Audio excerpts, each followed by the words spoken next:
Բարև հարգելիներս, ուզում եմ կիսվել շատ հետաքրքիր նյութի հետ եւ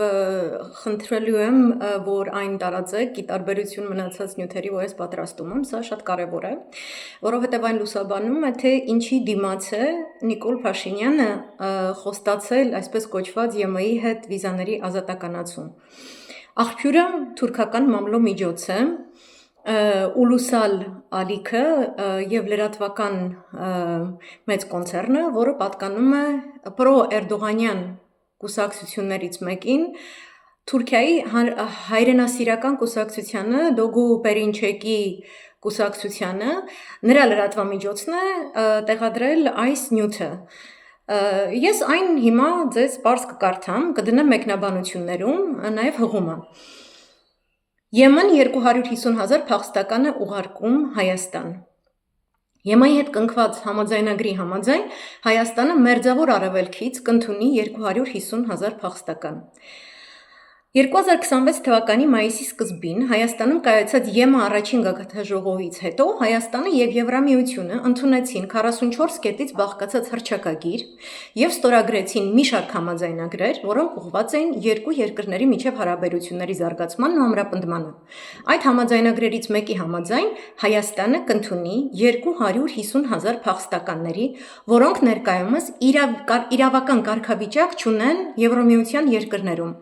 Մայիսի 5-ին Երևանում ավարտվեցին հայ եւ եվրոպացի առաջնորդների միջև մի շարք հանդիպումներ։ 2 օրվա ընթացքում Հայաստանի մայրաքաղաքում տեղի ունեցան բազմաթիվ կարևոր միջազգային միջոցառումներ։ Մայիսի 4-ին տեղի ունեցավ Եվրոպական քաղաքական համայնքի գագաթնաժողովը, որին մասնակցեցին ԵՄ 27 երկրների եւ 21 այլ պետությունների ներկայացուցիչներ՝ Մեծ Բրիտանիայից եւ Ուկրաինայից մինչեւ Ադրբեջան եւ Թուրքիա։ Մայիսի 4-ից 5-ը տեղի ունեցավ նաեւ Հայաստան-ԵՄ գագաթնաժողովը։ Եվրոպական կողմը ներկայացնում են Եվրոպական խորհրդի նախագահ Անտոնիո Կոշտան եւ Եվրոպական հանձնաժողովի նախագահ Ուրսուլա ֆոն դեր Լայենը, իսկ հայկական կողմը վարչապետ Նիկոլ Փաշինյանը։ Այս ընթացքում պաշտոնական այցով Հայաստանը ժամանել նաեւ Ֆրանսիայի նախագահ Էմանուել Մակրոնը։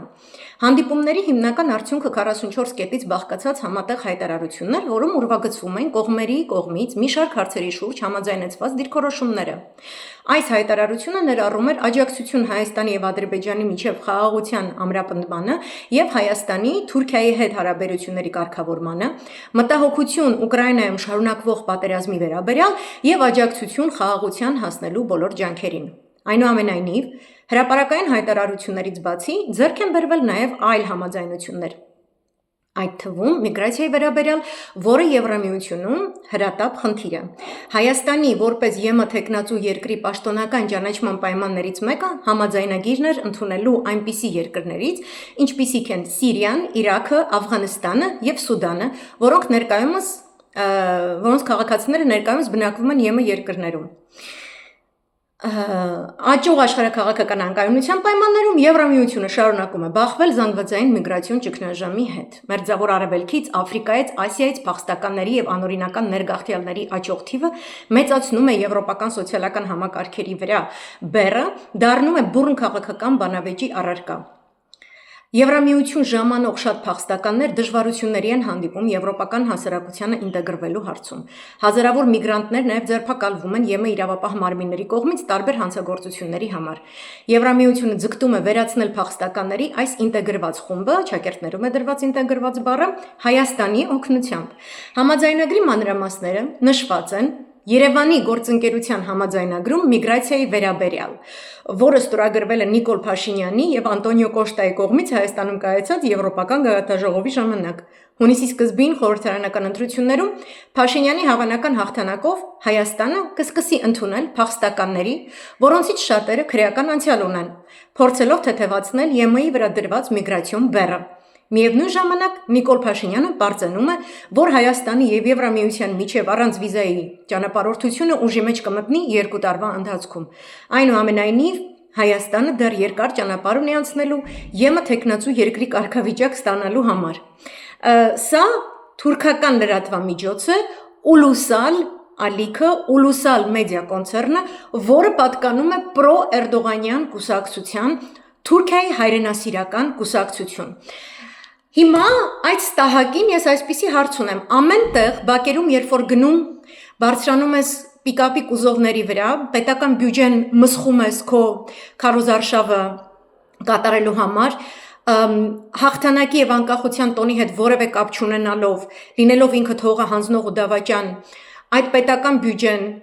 վատնում ես ինչ որ ռազմական շքերթ ցուցադրելու վրա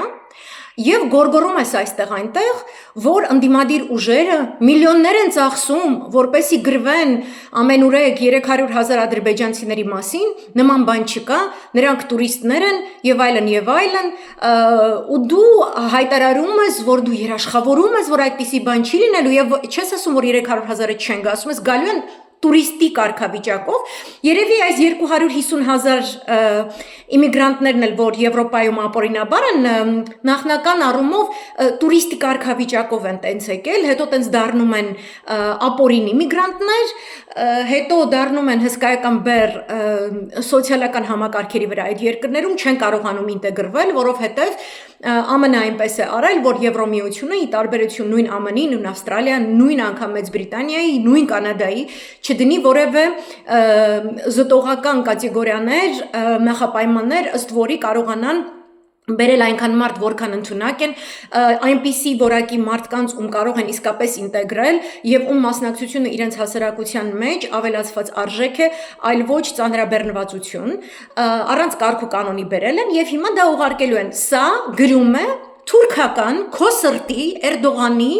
մամլո միջոցը։ Անցյալ լուսաբանումը, երբ որ կատարեցի, ներկայացրեցի ամերիկյան մերձավոր արևելքի մասնագետ լրագրող Ethan Levinsի ուղղակի հրապարակումը, որը գրել էր 600,000 ադրբեջանցիների համար, դու, Նիկոլ, պետական բյուջեից փող ես հատկացնում, սահմանամերձ գոտիներում իրենց համար տներ ես կառուցում եւ 600,000 են գալու։ Ով է այդ միլիոնները ծախսել, ինձ կարող ես ասել, ով է Ethan Levinsին կամ Դոգու Պերինչեկի ուլուսալ մեդիա միջոցին միլիոններ վճարել, ով է վճարել։ Քո թուրք տերերի հետ աշխատող երկրներ են սրանք։ Ով է ում ինչ վճարել, թե պարզապես այնպիսի ճշմարտություն է, այնպիսի մասշտաբի, այնպիսի թվերի, որոնք իրեն հարգող ցանկացած լրագրող, ցանկացած երկրի լրագրող չի կարող ուղղակի չլուսաբանել։ Դրանք փաստված են։ Ինչու դատի չես տալիս Ethan Levinsին։ Ինչու օրինակ Սամվել Կարապետյանը տնային կալանքի տակ է, դու ընդդիմադիր շատ այսպես մեծ քանակի գործիչների, դեռ հոգևորականներին չհաշված, ռազմական գործիչներին չհաշված, տարատեսակ քթածակիցը ստեղծված ինչ որ այսպես կեղծ պատմություններով, կեղծ ձայնագրություններով եւ այլն, պատրվակ բռնելով, մարդկանց տանում նստացնում ես, լրտեսներ, դավաճաններ ես պիտակավորում, սպառնում ես ցմա ազատազրկմամբ եւ այլն, ինքդ քեզ ներկայացնում ես որպես իբրև թե Ռուսաստանի դեմ մարտնչող, եսիմ ինչ որ չգիտեմ ինչ, որ է սա Ռուսաստանն անում եւ այլն։ Ինչ կարող ես բացատրել ամերիկյան լրագրող եւ թուրքական լրատվամիջոց, որ մի հայն է, որ մի ռուսն է հովանավորել, ֆինանսավորել, որ այս մասին գրվի։ Եվ իմ շատ հարգարժան հայրենակիցներին, ես ձեզ շատ եմ խնդրում, դուք հասկանաք ոչ միայն ընտրությունների օրը ձեր ձայնի կարևորությունը, ոչ միայն ընտրությունների օրը գնալ ընտրատեղամասեր եւ հասկանալ այս թվերի իրողությունը, այլ պատրաստ լինել այս տահակից ամեն կարգի, ամեն որակի պետությունը կատարելապես ուզուրպացնելու միջոցների թե ամսի 7-ին, թե 8-ին ամբողջ հետընտրական ժամանակաշրջանում։ Այսինքն ինքը արդեն իսկ հանձն է առել, նույնիսկ չի էլ բանակցում, առջևը ինչ դնում է ստորագրում է։ Ռուբիոյի հետ էլ այդ խայտարակ փաստաթղթերը, որ ստորագրում է, Հայաստանի ընդերքը չգիտես ինչու ամբողջապես հանձնում է Ամերիկային,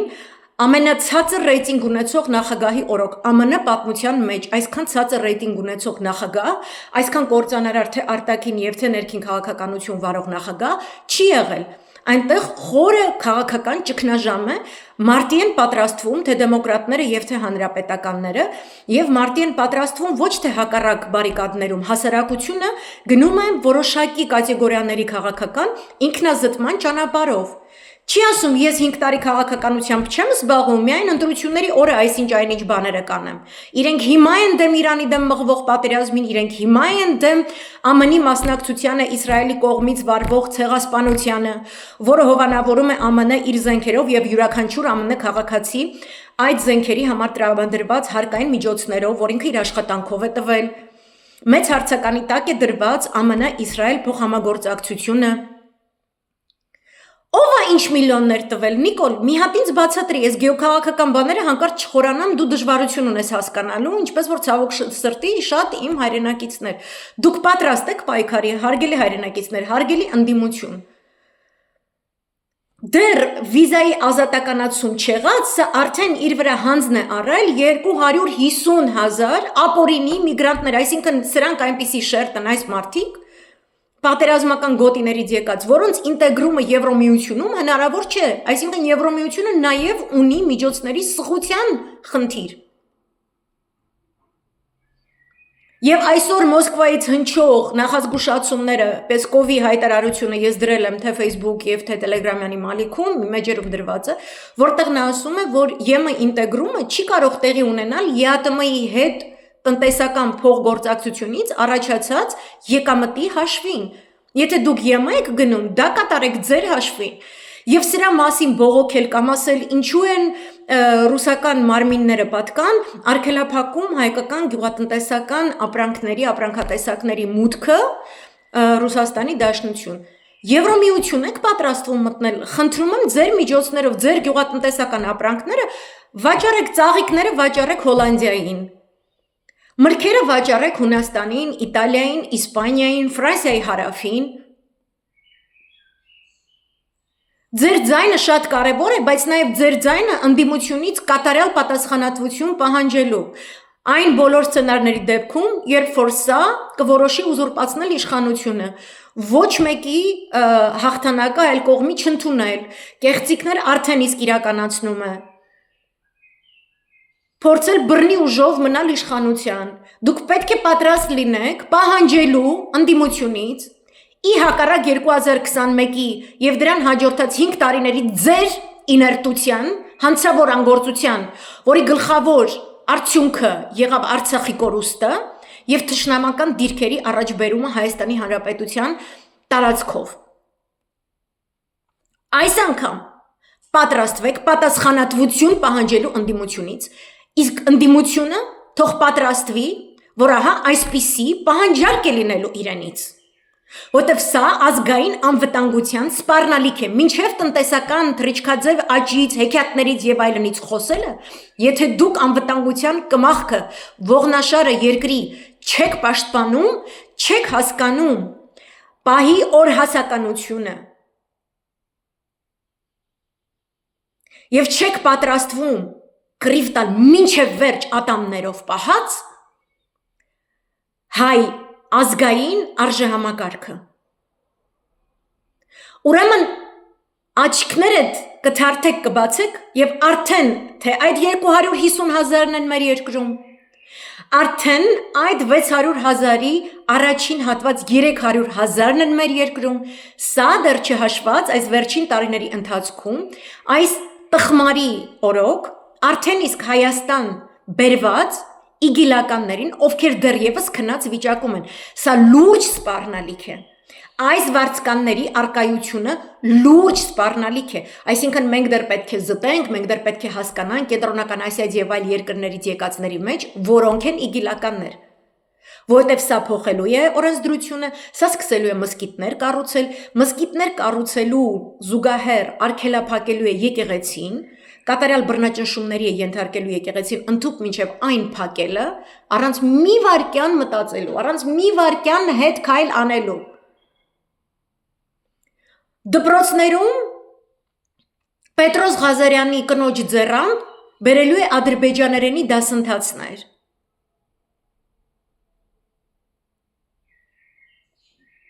Եվ մեր պատմության այնպիսի խեղաթյուրում, որ մենք ուղղակի երկրորդական ենք, երկրորդականից հետո մենք դառնում ենք ոչինչ, ինչպես որ արցախցիներին դարձրեց սկզբում հավասար իբրև թե ղարաբաղցի ադրբեջանցիների հետ, հետո իջեցրեց արցախահայության արժեքը, Այն աստիճան, որ իրենք երբեք այդ հողում չեն եղել, իրենց երբեք չի պատկանել եւ այլ եւ այլ եւ այլն։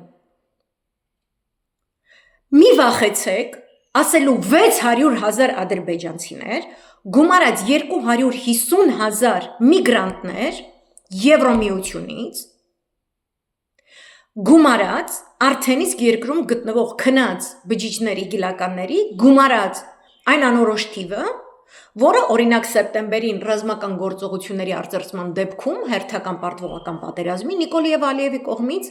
կներթափանցեն Հայաստան, ինչպես որ ներթափանցեցին Արցախի տարածք 44-օրյա պատերազմի ժամանակ, ինչի մասին շատ լավ տեղյակ էր Եվրոմիությունը եւ ոչինչ չարեց։ Եվ Նիկոլը ոչինչ չարեց, որպեսզի Ռուսաստանի եւ Իրանի հետ միասին օգտագործելով համապատասխան ռազմական համաձայնագրեր փոխգործակցության ստեղծի հակահաբեկչական գործունեության կենտրոն, իսկ նրան դա ասում են թե ռուսները եւ թե իրանցիները, որպեսզի այն պատրվակով, որ ադրբեջանցիները օգտագործում են վարձկանների, ահաբեկիչների, պետք է Արցախի տարածքում արծարծվեն հակահաբեկչական գործողություններ։ Ինչի դեպքում ոչ ոք չէր կարող ասել Արցախի հանրապետությունը չունի ռազմական փոխգործակցության համաձայնագիր որևէ, այսպես Ռուսաստանի կամ Իրանի հետ եւ այլ, նրանք կարողանային դա իրականացնել։ Այս թիվը լուրջ է, թուրքական աղբյուրից է, Նիկոլ թուրքական աղբյուրին, Թուրքիայի հայրենասիրական կուսակցությանը իր լրատվամիջոցի հետ միասին, ուզում եմ դու դատի տաս, ինձ ուզում եմ դու դատի տաս նաեւ Էթեն Լևինսին, ով խոսել է 600,000 ադրբեջանցիների մասին։ Սա կատակ չէ։ Սա Հայաստան լինել չլինելու հարցն է։ Ես վաղը ավելի ընդլայնված լայվի եմ ձեզ հրավիրում, որը երեկոյան Երևանյան ժամանակով ժամը 9 կլինի, դրա առաջին ժամ-ժամուկեսը ես կտրամադրեմ վերլուծությանը։ Ուկրաինայի պատրվակով Եվրոմիության ԱՄՆ-ի կողմից Ռուսաստանի դեմ ուրեմն նախագծվող հնարավոր ռազմական գործողությունների մասին կխոսեմ, Իրան-ԱՄՆ համաձայնագրի այս թմբիրային վիճակի մասին կխոսեմ եւ վերջին 3 օրերի 3 գիշերների ընթացքում կրակի փոխանակման մասին Իրանի եւ ԱՄՆ-ի միջև կխոսեմ Իսրայելի գործոնի մասին, Նետանյահուի 3 կատարված հայտարարությունների մասին, որոնց հուսով եմ հետևում են Իսրայելից չիմացող, ոչինչ չհասկացող ուժեղ Հայաստանի սանիկները, ովքեր հարգելի պարոն Սամվել Կարապետյան շարունակում են ստուդիաներից խոսել եւ մեր քաղաքացիներին, իմ հայրենակիցներին զանգահարել եւ ասել նա շատ ուժեղ մասնագետ է, դրա համար մենք իրեն պահել ենք։ Ցանկացած իսրայելյան գեներալի ներկայություն Հայաստանի Հանրապետության տարածքում, անգամ եթե իրանք չգիտեմ այնտեղ դրախտի ալվան ծաղիկ են ձեր կյանքում եւ այլն, ազգային անվտանգության լուրջ սպառնալիք է, գեոքաղաքական շատ մեծ վտանգ եւ շատ ցավալի է, որ ձեր շարքերում նման համառություն, տգիտությունից բխող, Նիկոլի ուսապարկերին հիշեցնող այսպիսի երևույթներ կան, ես հուսով եմ դուք դրանցից կմաքրեք ձեր շարքերը, եթե ոչ մենք ամենայն լրջությամբ, հոգատարությամբ եւ հետեւողականությամբ կզբաղվենք դրանցով։ Այդ երևույթների մասին վաղ մանրամասն կխոսեմ, որից հետո ես հարթակը բացում եմ հեռախոսազանգերի համար, հրավիրում եմ բոլորին գալ այդ հեռախոսազանգերը կատարել կամ գրավոր հարցերը գրել կամ ձայնային տարբերակով հարցեր ուղղել Telegram-ում, այնպես որ այս կարճ տարբերակով այս հոդվածը, որի ամբողջ բովանդակությունը գումարած հղումը կտեղադրեմ այս լայվի տակ մեկնաբանություններում, խնդրում եմ տարածել եւ մտածել 600,000 ադրբեջանցի գումարած 250,000 միգրանտներ թվի մասին, դա արդեն 750,000 է։ Եվ մտածել այն մասին, որ Նիկոլի վերընտրվելու դեպքում ձեր կարծիքով քանի 100,000 քաղաքացիներ են Հայաստանի արդեն պլանավորում դուրս գալ երկրից։ Ահա այս մասին է պետք մտածել բոլոր ընդդիմադիր ուժերին, որովհետև մենք պետք է այնպիսի կռիվ տանք, որ հիշեն հոր հարսանիք, առանց որի հնարավոր չի լինի մեր երկրում բերել այն շրջադարձային պահը, որոնց մասին դուք սկսել եք խոսել ընտրություններից ընդամենը 4 ամիս առաջ, այն դեպքում, որ ունեիք ամբողջական 5 երկար տարիներ։ Բարին ընդ բոլորիս, հաջողություն մինչև վաղը։